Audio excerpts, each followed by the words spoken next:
Truth is whatever people want it to be, and people are everyone except yourself.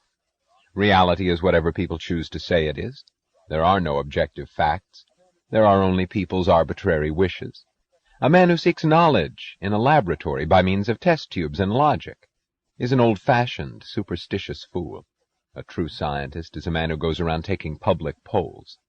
And if it weren't for the selfish greed of the manufacturers of steel girders, who have a vested interest in obstructing the progress of science, you would learn that New York City does not exist, because a poll of the entire population of the world would tell you by a landslide majority that their beliefs forbid its existence. For centuries, the mystics of spirit have proclaimed that faith is superior to reason, but have not dared deny the existence of reason. Their heirs and product, the mystics of muscle, have completed their job and achieved their dream.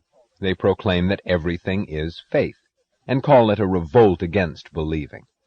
As revolt against unproved assertions, they proclaim that nothing can be proved. As revolt against supernatural knowledge, they proclaim that no knowledge is possible. As revolt against the enemies of science, they proclaim that science is superstition. As revolt against the enslavement of the mind, they proclaim that there is no mind. George Hoyte, Lyceum, October 4th, 2010. Justice is never given, only served. Justice is never given, only served. This simple statement is going to be the basis of my writings in this class. It will be the rough draft prequel to my senior synthesis for Evergreen State College, Tacoma, which will cover all I have learned from both cycle makers, cycle breakers, and freedom and justice for whom programs. By utilizing the wealth of knowledge, wisdom, and understanding that has spurred my personal growth through the Evergreen experience, I plan to clearly articulate my personal challenges, which may be shared by other students, and what needs to be done in order for we the students to ensure that we maintain our freedoms, while ensuring justice is not only debated, but also served. Due to the secret war waged on the African American male in America, I have made the decision to become a criminal attorney. One of my favorite movies is the movie Panther, directed by Mario Van Peebles. Based off of the lives of the original Black Panther Party for self-defense, Panther shows how the dynamics of power can change when people of color know the law, are aware of their rights, and are willing to fight for them. According to Dr. Amos Wilson, the best way to change America is to change ourselves.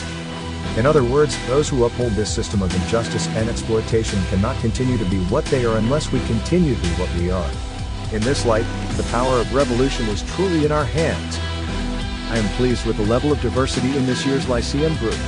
Listening to different points of views from students from many different cultures helps me to expand my own level of consciousness and awareness by seeing justice and injustice from many diverse angles. I am also enjoying Dr. Shepard's crime investigation class. I love the curriculum, and I am learning a vast amount of knowledge about classism, the ruling elite, and laws of power. These lessons will aid me in my journey to become a criminal attorney and provide valuable weapons in my arsenal towards the fight for power and justice. I have purchased the book LSAT for Dummies to help myself prepare for acceptance in law school. I have also registered for CLEO for January 22, 2011 conference, as well as joining the Evergreen State College Tacoma's Law Club. In addition, I am also attending expository writing class in an effort to improve my writing skills toward law school level. I am optimistic about my senior year at Evergreen and will be giving every ounce of my blood, sweat, and tears in the effort of overcoming my circumstances and transforming myself in the hopes that I can help to transform others toward the quest for true justice. If you surrender your power to perceive, if you accept the switch of your standard from the objective to the collective, and wait for mankind to tell you what to think, you will find another switch taking place before the eyes you have renounced. You will find that your teachers become the rulers of the collective, and if you then refuse to obey them, protesting that they are not the whole of mankind, they will answer, "By what means do you know that we are not?" "Are, brother? Where did you get that old-fashioned term?" If you doubt that such is their purpose, observe with what passionate consistency the mystics of muscle are striving to make you forget that a concept such as mind has ever existed. Observe the twists of undefined verbiage, the words with rubber meanings, the terms left floating in midstream, by means of which they try to get around the recognition of the concept of thinking. Your consciousness, they tell you, consists of reflexes, reactions, experiences, urges, and drives. and refuse to identify the means by which they acquired that knowledge, to identify the act they are performing when they tell it, or the act you are performing when you listen. Words have the power to condition you, they say, and refuse to identify the reason why words have the power to change your blank out. A student reading a book understands it through a process of blank out. A scientist working on an invention is engaged in the activity of blank out. A psychologist helping a neurotic to solve a problem and untangle a conflict does it by means of blank out. An industrialist, blank out. There is no such person. A factory is a natural resource, like a tree, a rock, or a mud puddle. The problem of production, they tell you, has been solved, and deserves no study or concern. The only problem left for your reflexes to solve is now the problem of distribution. Who solved the problem of production? Humanity, they answer. What was the solution? The goods are here. How did they get here? Somehow. What caused it? Nothing has causes.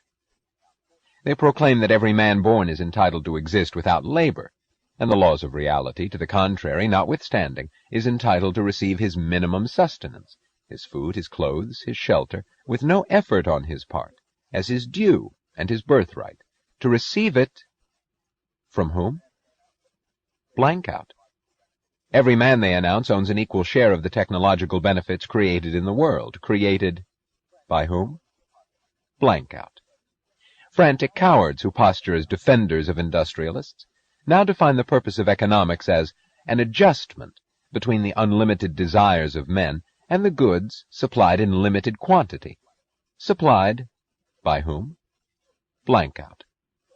Intellectual hoodlums who pose as professors shrug away the thinkers of the past by declaring that their social theories were based on the impractical assumption that man was a rational being. But since men are not rational, they declare, there ought to be established a system that will make it possible for them to exist while being irrational, which means while defying reality. Who will make it possible? Blank out.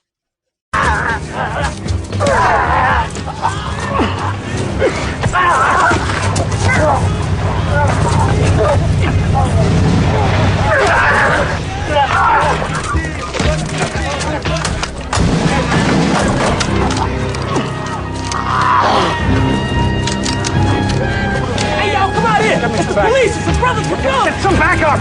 Get the hell out of here! Get out of here!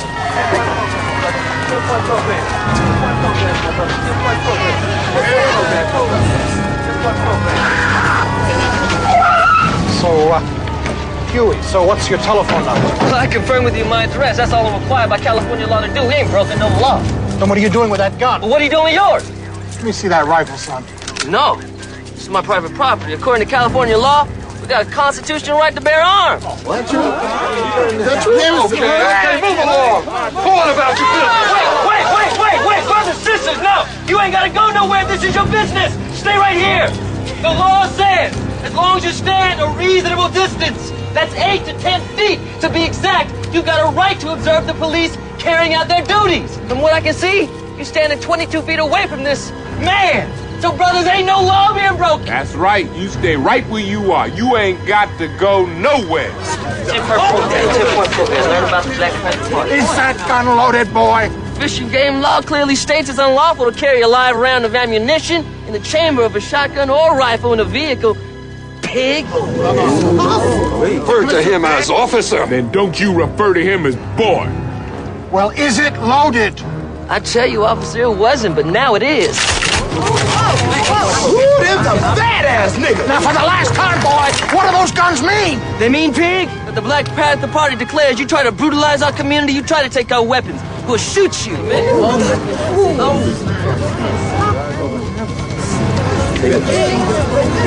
Back.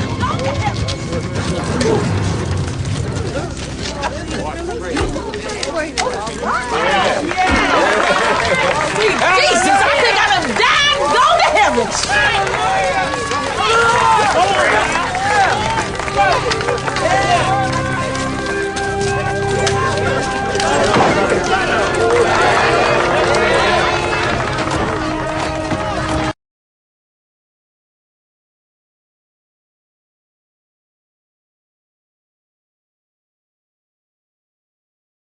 What's happened, officer? Well, little Bo Peep here has lost her sheep and she doesn't know where to find them. Look, if you just leave them alone, I'm sure they'll come home, wagging their tails behind them.